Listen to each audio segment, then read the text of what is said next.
Hello guys, and welcome to my video on how to build a Magicka Nightblade. So, this is a fairly open video. We're going to go over all of the different skills that Nightblade has. We're going to go over their passives as well. We're going to talk about how they kind of coincide with Magicka Nightblade and how you can use them on a Magicka Nightblade. And we're going to talk about all different kinds of build ideas and build routes that you can go with your Magicblade. Could be a tank, could be damage, and so on. So, let's jump right into it, guys. Let's take a look at our first skill line here. We're going to take a look at the assassination tree. So, starting at the very top, we have Assassin's Blade, morph to Impale or Killer's Blade. So we're just going to look at Impale for this one. Killer's Blade, of course, being the stamina morph, not a great option for the Magicka Nightblade. This is an awesome execute. Something to keep in mind about this execute, it's got 25-meter range. The Templar Radiant Destruction execute actually has a little bit more range than Impale, but Impale is the next longest distance execute in the game. Deals quite a bit of flat damage, and that beefy 300% more to targets below 25% health. Due to the fact that this execute only deals bonus damage once your target is below 25% health, this execute will almost always kill a target when you use it on them at the right time.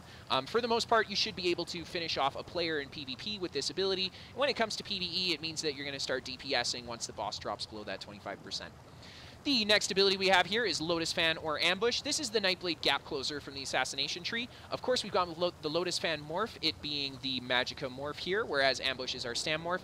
This is going to be an AoE that will deal AoE damage when you attack. It's a 6-meter radius, so not bad at all. It'll reduce everybody's movement speed by 70% as well. That's a huge, huge snare. 70% snare is an absolutely massive snare. One of the longest, or one of the harshest snares that you'll take in this game.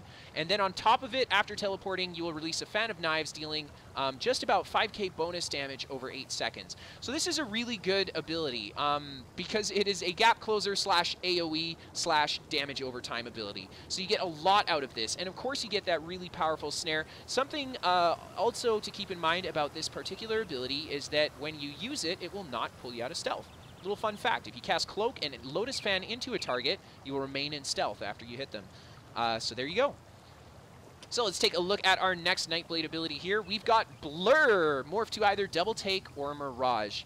So let's take a look at the base thing here. We're getting Major Evasion for 26 seconds when we use Blur. So it's going to give us a 15% chance not to take incoming damage, which is really friggin' OP, guys. I'm not going to lie. 15% chance to reduce all incoming damage is the same as like 15% reduced incoming damage over a period of time. So this is an incredibly, incredibly powerful defensive buff. I would go as far as call Major Evasion the most powerful defensive buff in this game. So there you have it. Let's take a look at these morphs here. So Double Take is going to turn this ability into something that will give you Major Expedition as well. And this will last for 4 seconds, increasing as you level the skill up as well. So this is great if you don't have access to Major Expedition via your weapon skill lines, etc. Especially for a Magicka Nightblade, if you're going to be running staves, you will not have access to Major Expedition, so you get it in your class tree here if you're looking for it. And then the Mirage morph is going to increase your physical and spell resist by 1320 for 26 seconds as well. So the Mirage morph is going to be kind of like the tankier morph of it, whereas Double Take will give you the movement speed that you're looking for. The next ability down, we have Mark Target. Expose an enemy's weaknesses to afflict them with Major Fracture and Major Breach, reducing their physical and spell resist by 5,280 for 20 seconds. When a marked enemy dies, you heal for 44% of your max health. You can only have one mark active at a time. So this is a very strong Nightblade ability because it's a debuff. Not only that, but if you get the kill, this is going to be an excellent heal. So PvE Nightblades, if you're looking for something to kind of help yourself along to keep your healing up, especially earlier on if you don't have access to Vigor or your Greatsword heal, Mark Target is a great way to kind of get through that. We look at the morphs here. The Reaper's Mark is going to give you minor or Major Berserk when an enemy dies, increasing your damage done by 25% for 5 seconds. This is a very powerful ability. Reaper's Mark. Major Berserk is the most powerful offensive buff in the game. There's no offensive buff that comes close to what Major Berserk gives you. And this is the only class in the game that will come by Major Berserk in their own class tree. Nightblade is quite unique, actually. They're the only class in the game at the moment that has Major and Minor Berserk. But Warden's coming out soon. That one's going to have Minor Berserk when it comes out as well. So there you have it. Major Berserk off of the Reaper's Mark morph, and then Piercing Mark. This will allow you to see any target that is invisible or in stealth. So this is great because if you're fighting another Nightblade, you can put a piercing mark on them, you're going to put the armor debuff on them, it'll heal you if you get the kill, and of course he won't be able to stealth to get away from you. So there are your kind of options for that ability there. The next ability down, we just talked about Major Minor Berserk. This is the access to Minor Berserk for a Nightblade. Merciless Resolved or Relentless Focus. Due to this being a Magicka-based build, Relentless Focus is the much better ability due to the fact that the bow is going to deal way more damage than your... Because we're on a Magicka Nightblade, Merciless Resolve is going to be the much better morph just due to the fact that it's a magic damage ability, and of course it'll cost Magicka, so you know this is scaling off of our max magic abilities. Our Relentless Focus, you can see, has a very low tooltip of 5,439 compared to the Merciless Resolve's 16.5k tooltip. So definitely stick with Merciless Resolve for the Magicblade. This is going to be access to your Minor Berserk, which is absolutely incredible, and on top of it, if you hit someone with the Spectral Bow after 4 light or heavy attacks, it'll allow you to shoot the bow. You can snare them 40%, so it's a little bit of a snare on top of it. Now, the Relentless Focus morph is a good idea if you're playing a tank Nightblade and you don't want to use the bow at all. Instead, you're just looking for a little bit more stamina recovery. You can always use the Relentless Focus morph on like a tankier Magicblade if you're looking for that little bit more stamina recovery. But for the most part, I think Merciless is the better bet for the Magicblades. And then finally, guys, the ultimate that we have in our Assassination tree. I'm sure you guys are familiar with this if you've played a little bit of PvP. Incapacitating Strike or Soul Harvest. So as we can see looking at these tooltips here, Incap is disease damage, Soul Harvest is magic damage. So for the Magicblade, Soul Harvest ultimately is going to deal more damage than Incap. So Incap versus Soul Harvest, guys. Soul Harvest is going to return ultimate when you use it, and Incap is going to deal a stun when you use it. And that's really the only difference between these two abilities here, one being magic, one being disease-based as well. This is an absolutely incredible single target ultimate, though. It's very powerful, it hits very hard, and it's very cheap. Okay, so let's take a look at our Assassination skill line passives. So how do these abilities kind of tie into the Magicblade? So, Master Assassin, increase your weapon and spell damage by 10% while you're sneaking or invisible, and increase the duration of a stun from sneak by 100%. So this, we don't have stealth anywhere in our trees here, but Nightblade does have a stealth ability called Cloak. So this is going to allow your Cloak to give you bonus damage coming out of stealth and hitting a target. Not only that, but if you stun a target out of stealth, you get the double duration on it. So pretty sweet. Executioner, you restore almost 2k Magicka over 6 seconds when you kill an enemy with an assassination ability. Of course, that's tying into our Impale here, so if you get the kill with the Impale, you will be returning well over the cost of the Impale itself. So that's pretty sweet, and of course this counts for any assassination ability that lands you that kill, including the ultimate. Increase your weapon and spell critical ratings by 438 for each assassination ability slotted. So this one's really cool because what this does is it allows you to stack a whole bunch of weapon and spell crit on your Nightblade without actually investing too much into it gear-wise. So you actually can invest nothing into your Magicka Nightblade gear-wise for crit. You see I'm sitting at 48.9% spell crit. I believe this is buffed with Mage Light up. Yes, it is. So this passive here is only giving me 876 bonus crit, so about 4% increased critical chance. But this is both weapon and spell critical, so this is great because it works for the Magicka and the Stamina Nightblade. And then, of course, we have Hemorrhage. With an assassination ability slotted, increase your critical damage by 10%. Dealing critical damage grants you and all your group minor savagery, increasing your weapon crit by 657 for 20 seconds. So this is really cool. So we can see that Nightblade has minor savagery worked into it. If you just deal critical damage while you have an assassination ability slotted, you will always have your minor savagery up. And then on top of it, you get a 10% bonus to your crit damage for having one assassination ability slotted. So the assassination skill tree line here is very offensive. We deal a lot of damage with it, and we have a lot of passives that reflect how offensive this tree is. And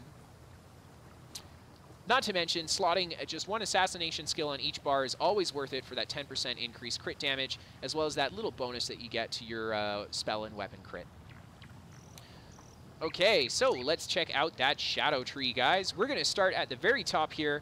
This is the #1 Nightblade spammable ability. It is going to be either Concealed Weapon or Surprise Attack. We've got the Magic and the Stamina morph up in here. Surprise Attack, of course, is physical damage, and Concealed Weapon is going to be magical damage. So we're going to talk about the Concealed Weapon. What this ability does is when you attack an enemy with it, from stealth, it will stun them.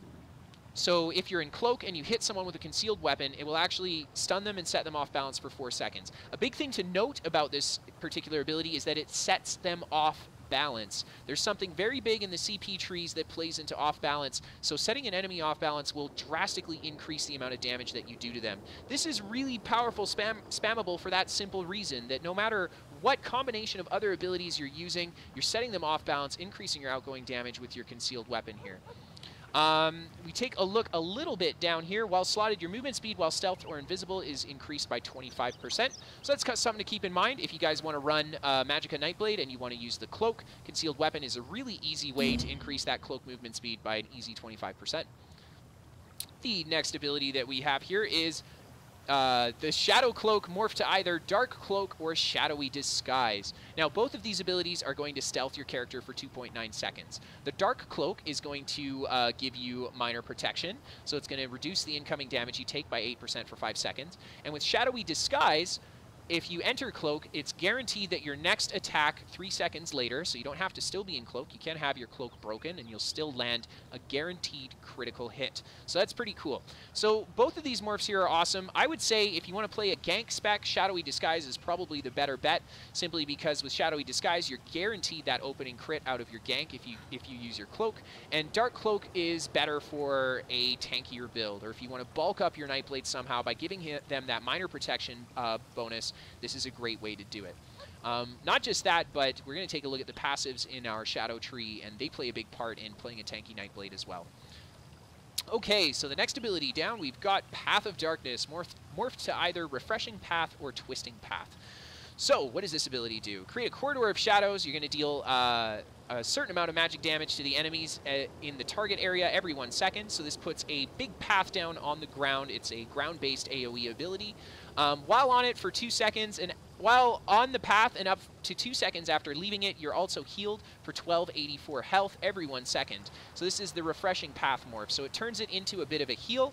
And then we've got Twisting Path. And what this is going to do is increase the area of the path itself, make it a larger conal area, and it's also going to increase the damage that it does. And then, of course, both of these morphs are also going to be another access to Major Expedition for the Nightblade. So Nightblade actually has 2 separate abilities that can grant them Major Expedition, so quite interesting. The next ability down, we have Aspect of Terror, morph to either Mass Hysteria or Manifestation of Terror. You guys, if you've played PvP, will know this ability as Fear. This is the most powerful stun in the game for many reasons. Number one, you can't block this stun. A lot of stuns in the game, if you're holding block, they will not stun you. This is one of the stuns in the game that will go through block, and it will drop your shield if you get hit by a Fear. This is a player-based attack, though. Well, it's not really an attack because it doesn't do damage, right? It's a player-based ability, and it only has a 6-meter AoE radius. So at a distance, you will not get feared by a Nightblade, but if they're on top of you, expect the fear coming out of a Nightblade. So our 2 morphs here do 2 different things. The Mass Hysteria morph is going to apply Minor Maim to all enemies when you feared them, reducing the damage that they do, which is really sweet. It'll just mean that after you use your fear for offensive or defensive purposes, whoever you feared is not going to hit you as hard as they would have before you feared them.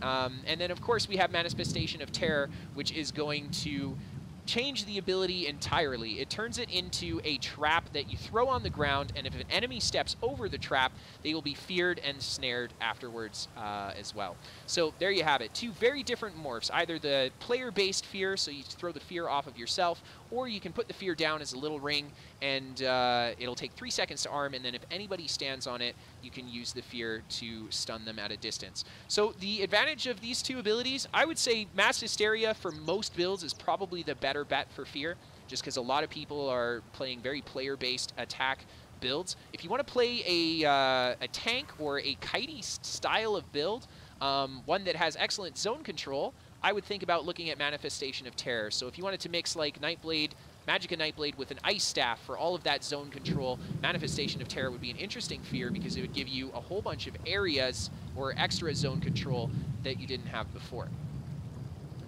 Okay, let's take a look at the last ability here, guys. We have got Shadow Image or Dark Shade. These are the 2 separate morphs for this ability. Both of them are absolutely excellent for a Nightblade. These are some of the, this is probably one of the coolest abilities that Nightblade gets. And I'm going to talk about the Shadow Image more first because that one is my favorite. Summon a Dark Shade version of yourself to stay in place and attack an enemy from range for 20.7 seconds. The Shade attacks will deal some damage and put Minor Maim on the target, so we see another Minor Maim coming through the Shadow Tree. Seeing the Shadow Tree very defensively set up. We got a lot of debuffs going on opponents through this tree, as well as self-buffs. And then while the Shade is summoned, you can activate the ability again to teleport to the Shade's location for free. It doesn't cost anything to teleport back. This is a really good Nightblade ability, simply because it allows you to put a Shade down, move off into a different direction, and really throw off your enemy as to where you're going to go, and then you can just teleport right back to the Shade, pop right back into stealth, and I will promise you guys, 80 to 90% of the time, if you have a player on you and you drop a Shade, go off in a direction, and then teleport back and cloak right away, they're probably not going to catch you. You're going to get away. It's a very good strategy to stay mobile and on your feet on the Magicblade. Even a Stamblade uses this Shade really well. I really like this ability. And then, of course, we have the other morph, which does an entirely different thing. It summons two Shades, and what they'll do is they'll fight at your side, so they'll chase whatever you're attacking, and each Shade's attack will deal 1544 magic damage and afflicts the enemy with Minor Maim, reducing the damage that they take by 15% as well. So this changes how it functions. So it's either two melee-based Shades that chase your target around and slash at them, giving them Minor Maim for a little bit extra damage, or you go for the range-based Shade that allows you to teleport back to it. In all honesty, guys, Dark Shades is an excellent morph for some builds that really have to play off putting a lot of outgoing pressure on. Or need things like they're running the Hunt set from Maelstrom Arena, so they want to take advantage of their Shades returning their stamina, or returning their resources off the Hunt. Or if you want to run Necropotence. Both of these are awesome options because this counts as a pet. This is going to be good for your Necropotence set as well. But I would go and say that Shadow Image is probably by far the best morph for this. Unless you absolutely need more attacks outgoing to for your character. For example, if you're using Siphoning Strikes, Dark Shades can be a better bet, but for the most part, the teleport back on Shadow Image is absolutely invaluable, especially in PvP. Alright, so let's take a look at the ultimate. We have Consuming Darkness, morphed to either Veil of Blades or Bolstering Darkness. Now, both of these are fairly interesting abilities, and they do fairly different things. We're going to start with Veil of Blades. Enemies in the area now also take damage over time. So what this does is conjure a little ring around you. It's not a very large ring, but it's very powerful. When an enemy is in the ring, they'll get a 70% snare, absolutely monster snare, to throw on somebody, 70% reduced movement speed. It'll deal 3,602 magic damage to them every 1 second. That's quite a bit of magic damage. It does not compare to the tooltip of, let's say, a Destro Alt, but that's still a lot of damage every 1 second, especially with the snare. And then finally, it'll grant you and your allies minor protection, reducing your incoming damage that you take by 30%. That's absolutely incredible. I mean, minor protection is such a powerful buff, 30% reduced incoming damage. You throw this ultimate down, it's a really great ground control / hold my area kind of ultimate. And of course, this allows any allies who jump into your ultimate to use Hidden Refresh in order to allow themselves to turn invisible and give themselves a nice, big, beefy heal over 4 seconds. So this can be a really good defensive ultimate for your allies as well. Activating that Hidden Refresh, they're all going to go invisible, and they could potentially all come away out of the fight full health in stealth. So it's pretty neat. So the difference between these two, of course, Bolstering Darkness is going to reduce the amount of damage that you take by an additional amount. So Bolstering Darkness actually gives you major protection and then another 30% on top, totaling to 60% reduced incoming damage when you sit in Bolstering Darkness. So for a tank-based Magicka Nightblade, I think Bolstering Darkness would be the better morph, as you're going to take, like, probably no damage when you stand in it. You're going to be really tanky, whereas Veil of Blades is the better offensive morph for this particular ultimate.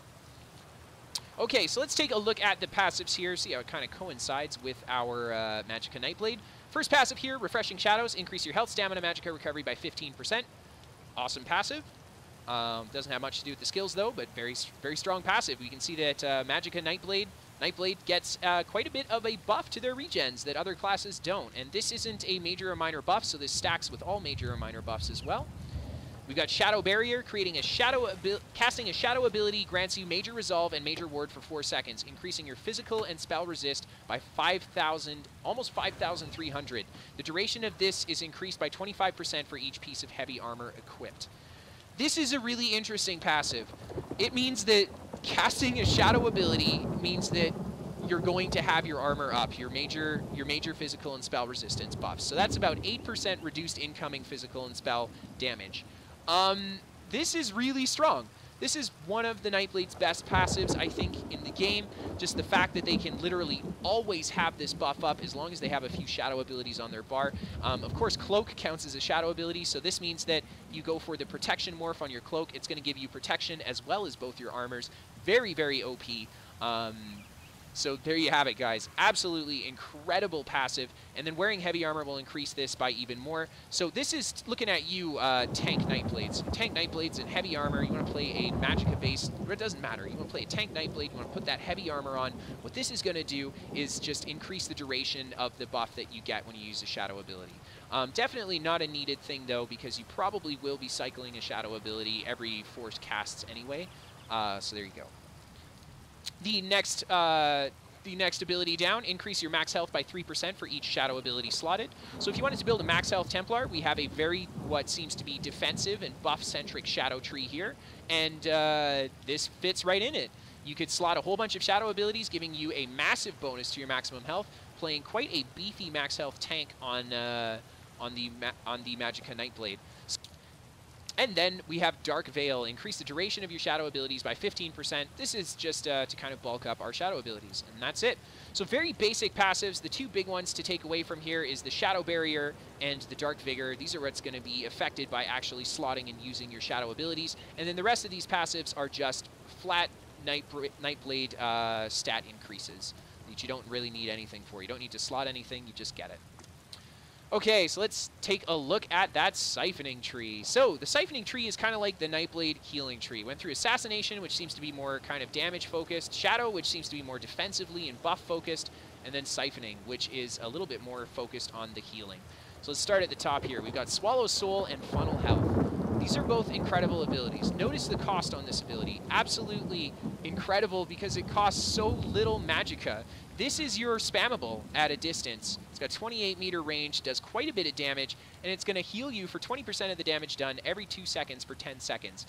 So over the course of 10 seconds, you're looking at something like around a 12k heal on this ability over 10 seconds if we're matching my tooltip here. So this is a very, very good ability for the Magicka Nightblade. Both morphs here are awesome. One of them is going to give you minor vitality, increasing that healing received by 8%, whereas the other morph is going to heal an additional ally as well as yourself. So there you have it. Very cheap, very powerful, spammable, long-distance ability for the Magicblade. The next ability we have here is Agony, morph to either Malefic Wraith or Prolonged Suffering. So, Malefic Wraith. I don't know if that's spelled right. Oh, tooltips. Shackle an enemy in Torment, disorienting them for 30 seconds and damaging all nearby enemies. When the effect ends, you deal 4k magic damage plus 5% for each second the target was disoriented. Okay, so we see here that this is going to be, you can only have one Malefic Wraith active at a time. So this is going to be a nice long-distance stun, 30-second duration on it, absolutely incredible. The tooltip on damage over time, oh no, this is not a damage over time. This is a flat amount of damage that it'll deal when this effect ends. So if you stun someone for a very long period of time and they don't break it, you could deal up to maybe a 10k damage on your tooltip here. Otherwise, this is not going to deal a lot of damage. I don't really see this having an incredible amount of function. It's limited in the fact that you can only have one active at a time. I don't really like that, especially from like being a PvP player myself, coming from that PvP background. It's unappealing to be whipping out a stun that when I stun another player with that same ability, it'll just unstun the guy that I just hit. If I want to stun someone for a nice long duration like that, this is a really great ability to do it, but it's unfortunate that I can't put it on multiple targets. That's what would really make it very powerful. We've got the other morph here, and instead of increasing the amount of flat damage it'll take when the stun ends, Prolonged Suffering is going to deal some more damage over time. So it just changes kind of how the ability works, but essentially it's still the same kind of long distance stun. We see the 28-meter range on this ability. Long distance, instant stun, resulting in damage over time when it's done. Okay, the next ability down is Cripple. We've got it morphed to either Crippling Grasp or Debilitate. So, let's check this ability out, guys. The big difference between the two, well, the way this ability works is you sap an enemy's agility and bolster your own, dealing 2,400 magic damage up front, and then 14k magic damage over 8 seconds, and also immobilize them for 1.5 seconds, and reduce their movement speed by 40%. Wow, what a lot of shit you put on that guy with this ability. We've got one upfront damaging attack, we've got the big damage over time, we've got the reduce to their movement speed, and an immobilize. Very powerful ability, also a long distance ability. This is the Nightblade's, or Magicka Nightblade's strongest long distance single target damage over time ability. This is such a powerful dot, guys. So great. Now, of course, the downside, we did just look at the Crippling Grasp morph here, which has the immobilize and the increased damage, but the downside to the Crippling Grasp is that you can only put it on one target at a time. So the Debilitate morph does many of the same things. It'll deal a little bit less damage. You don't have that upfront damage when you land the attack, and then you don't get the immobilize from Debilitate as well, but otherwise the ability remains the same. And the way this one works is if an enemy dies while you've affected them with the Debilitate, you restore 50% of the ability's cost as Magicka. Not just that, but you can put multiple Debilitates on multiple different targets, whereas Crippling Grasp, if you cast it on another target, your dot will vanish off of the initial target, and you'll only be hurting the guy that you last cast it on. So these are two very different kind of morphs of the same ability. One allows you to spam the ability all over the place, and one makes that single target ability more powerful, but does not allow you to cast it on multiple enemies. Our next ability down here, guys, is Siphoning Attacks or Leeching Strikes. So this is your morph options for this ability. Imbue your weapons with soul-stealing power, causing your light attacks to restore 10k Magicka and stamina for 15 seconds. All other direct attacks have a 10% chance to restore an additional 2.2k Magicka and stamina. So that's Siphoning Attacks. So what Siphoning Attacks is the Magicblade's kind of sustain skill. You cast this, and as long as you stay aggressive, you can play a very low resource to no like regen Magicka Nightblade and have enough resources to keep yourself going indefinitely with Siphoning Attacks. This is a very powerful ability. This turns all of your AoEs into potential resource stealers, so you can use your AoEs to gain resources if you're hitting enough targets with this ability. And not just that, but it makes all of your single target abilities effectively cheaper because you'll be returning resources for the cost of them. And of course, those light and heavy attacks. If you're doing weaving, this is a great ability to have. And then we've got the Leeching Strikes morph. So this changes very much so how the ability works. Imbue your weapons with soul-stealing power, causing your light and heavy attacks to restore 12k Magicka, 370 stamina, and 3% of your max health while toggled. So now we can see that the value has been drastically changed. We had 12k Magicka and 370 stamina, as opposed to the 1090 Magicka and stamina on our Siphoning morph. The reason that we have such different tooltips on the Leeching Strikes morph is because the Leeching Strikes morph is going to scale off of your max resource pools. We take a look at my resource pools. I've got 41k Magicka, 12k max stam, and these morphs will reflect those values, with my max Magicka return being about 4 times higher than the stamina return.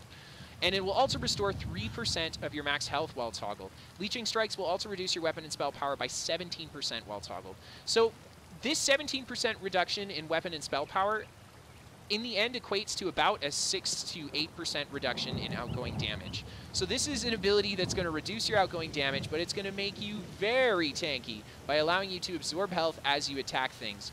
Now, one thing to keep in mind about this particular morph, guys, is that I think this would be very powerful on a max health-based Nightblade. You've got an ability like Leeching Strikes, making your light and heavy attacks return 3% of your max health. If you've got 60k health in PvP, you're looking at around 2,000 to 3,000 resources returned.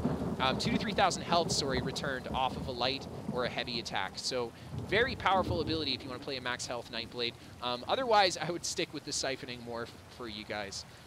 And then finally, we have Sap Essence. Power Extraction, of course, being our stamina morph. We're just going to not take a look at that guy. Sap Essence. Siphon Vigor from your enemy's blood, dealing 5,000 magic damage to all nearby enemies, and healing you and allies for just about 2k, plus 20% more for each enemy hit. If an enemy is hit, you gain Major Brutality and Major Sorcery, increasing your weapon and spell damage by 20% for 20 seconds.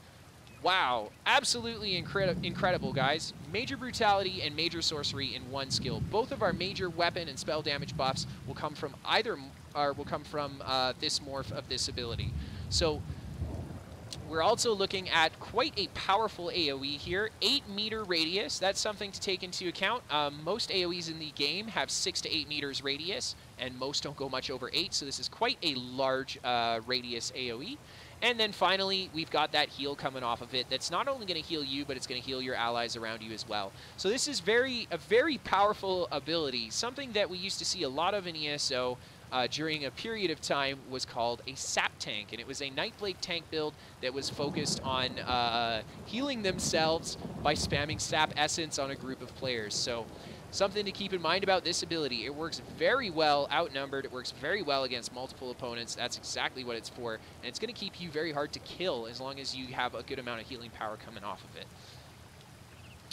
Okay, so let's take a look at that ultimate, guys. This is our Soul ultimate. It's either Soul Tether or Soul Siphon. So these are two very different morphs of this ability. So we're going to look at Tether first. Ravage nearby enemy souls with a Night Rune, dealing 12k magic damage and stunning them for 4.5 seconds. Affected enemies are also tethered and siphoning 2k health to you every 1 second while they remain nearby. An ally can activate Soul Leech to steal an additional 11k health for themselves. So that's really cool. So anyone who's been tethered, an ally will be able to activate that synergy on that opponent who's been tethered, and they'll be able to heal themselves off of your tether. Not only that, this is a massive stun. It's only a 6-meter radius, so it's not that big, but oh my gosh, AoE stun for 4.5 seconds, and it deals burst damage, and it deals a dot afterwards, siphoning the health out of them, does deal damage to the opponent. So this is a very, very powerful ultimate. If I had to pick my favorite Nightblade ultimate, it would be Soul Tether, definitely. And then we got the Soul Siphon morph, which completely changes how this ability works.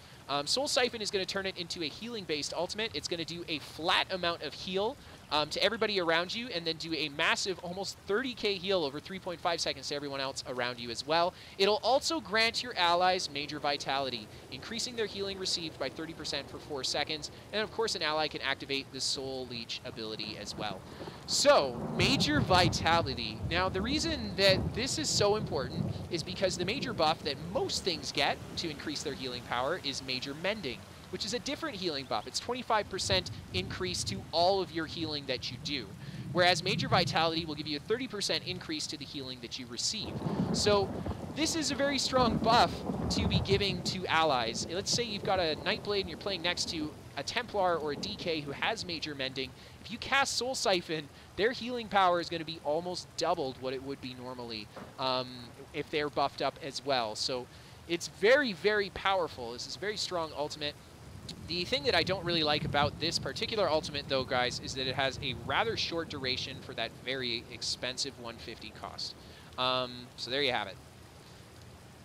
Let's take a look at our passives in the siphoning tree now, guys. We're going to kind of see how these kind of tie into a Nightblade. We've got Catalyst. After drinking a potion, you gain 20 ultimate.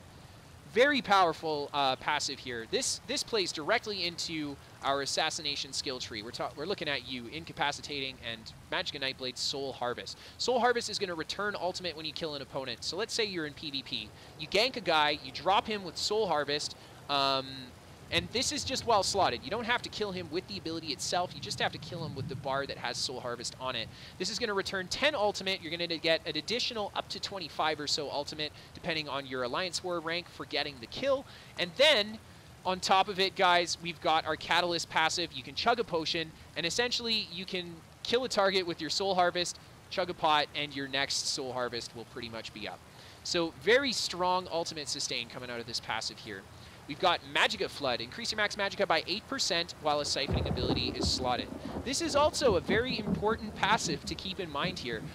We are playing a Magicka Nightblade, and a big part about Magicka Nightblade is that they can stack their max Magicka higher than any other class in the game can. So there you have it. I think Magicka Sork is the only one that can stack max Magicka as high as Magicka Nightblade at the moment. So there you have it. This 8% bonus to your Magicka for slotting a siphoning ability. As you can see on my bar here, we've got the siphoning ultimate and we've got Inner Light. Between these two, I've got a 13% bonus to my maximum Magicka on this build. Absolutely massive. Because of passives like this and abilities like Damage Shield scaling only off of your maximum Magicka, it really entices someone to want to play a Magicka Nightblade and just focus on building that max Magicka as opposed to building that spell damage. Ultimately, from a damage perspective, I think you will find better results on the Magicka Nightblade if you try to build max Magicka than if you try to build that spell damage. And then finally, guys, we've got Soul Siphoner. Increase your healing done by 3% for each siphoning ability slotted. This plays right into our siphoning tree, being a healing tree. Increase our healing power for each of the abilities that we've got on it. Very good, very important for a sap tank to take advantage of that passive as well.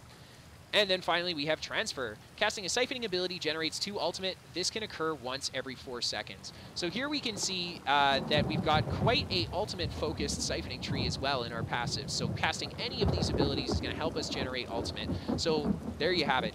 Magicka Nightblade does a great job of stacking lots of different buffs on itself through the Shadow Tree. A great job of healing itself with lots of different heals over time kind of abilities.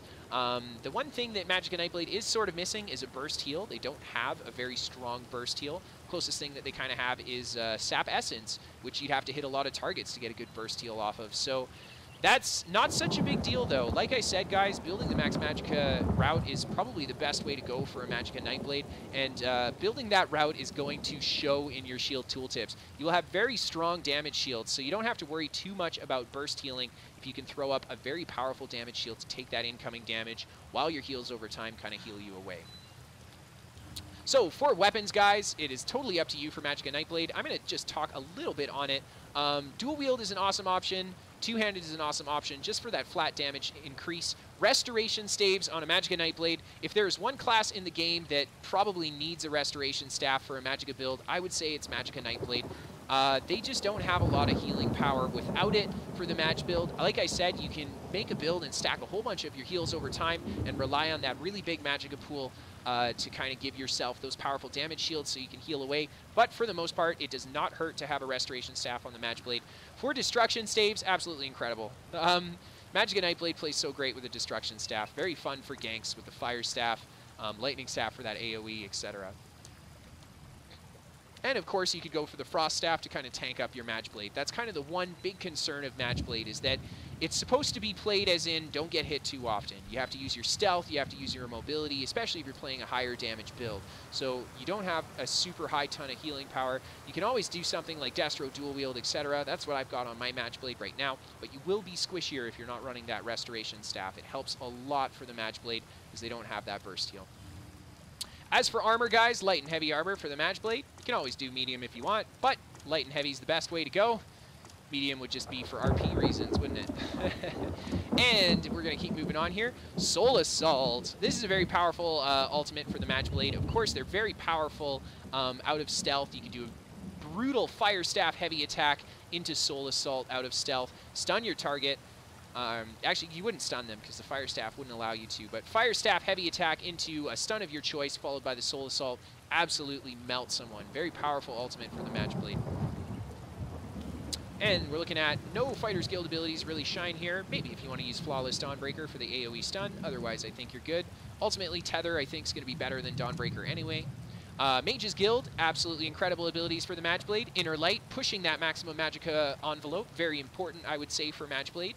You want to stack that max Magicka. And then you've got Entropy as well. This is great if you want to go for that kind of health-based Magicka Nightblade build. So if you want to have an increase to your max health, slotting Structured Entropy will help. That being said, though, it's only 5% off Structured Entropy and 3% off of your Shadow abilities. So it's up to you if you want to just drop the 2% for another Shadow ability. And there you have it. Fire Rune, great as well. Really fun ability. Plays well with the Mass Hysteria Rune if you want to play with that and other zone control abilities.